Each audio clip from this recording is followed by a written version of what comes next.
If you were there when they signed the Constitution, pages 7 to 12.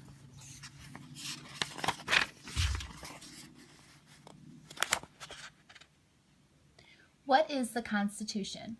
The Constitution of the United States is the basic law of our nation, like the rules for a game, only these rules are for the government and all the citizens must play. The Constitution sets up the rules for how laws are made and who will make the laws.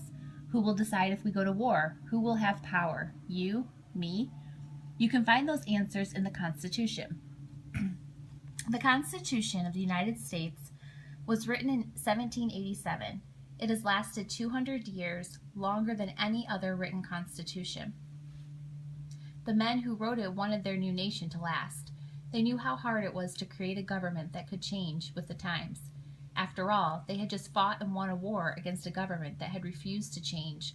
That war was the American Revolution. Why did we go to war? For over 100 years, we were colonies that belonged to England and ruled by the king. In 1763, King George III began to demand more taxes from the American colonies. People didn't like having to pay a tax on every little thing, on paper, glass, and tea, but they had no one to speak for them. In England, no taxation without representation, they cried. After a while, many Americans wanted to rebel and break away from England and become independent. American rebels in New York City tore down a metal statue of King George. The statue was melted and made into bullets for fighting the Revolution. What was the Declaration of Independence? On July 4th, 1776, the Declaration of Independence officially declared the American colonies free and independent. It has become one of the most famous documents in the world. It declares that all men are created equal. It said that the 13 colonies were now 13 free states, free from the king and England. But notice it didn't say that the 13 states were united. The rebels didn't know if they could win their revolution.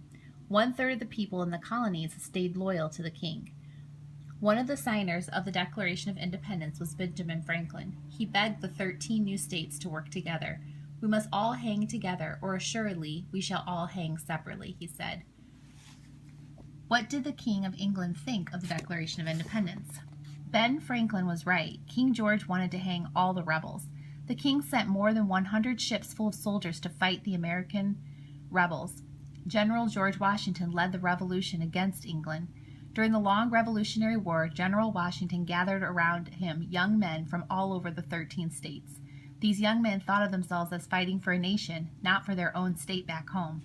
Washington treated them like the sons he never had. 6 years after the Revolution, in 1787, several of these young men would go to Philadelphia with George Washington to help write the Constitution. What rules did the 13 states have before the Constitution? The 13 states knew they couldn't fight a revolution without helping each other. Right in the middle of the revolution, they wrote a set of rules for themselves. They called this agreement the Articles of Confederation. Under the Articles of Confederation, the 13 states elected a Congress, a group of people to make laws. In this Congress, each state had one vote, no matter how many people lived in that state. The Articles could not be changed unless every state agreed. This is the end of today's lesson.